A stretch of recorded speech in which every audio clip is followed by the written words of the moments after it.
ඔයා දන්නවද? smile and laugh කියන words දෙකේ වෙනස?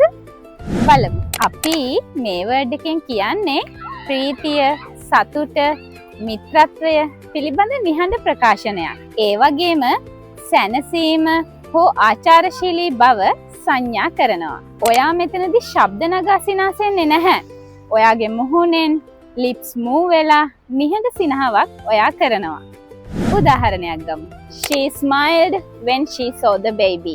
They smiled at each other. Laugh. අපි මේ word එකෙන් කියන්නේ ශබ්ද නගා සිනාසීම ගැන. හාස්‍ය ජනක දෙයක් නිසා, සතුට නිසා ශබ්ද නගා සිනාසෙද්දී අපි මේ word එක use කරනවා. උදාහරණයක් ගමු. He laughed at the joke. I couldn't stop laughing.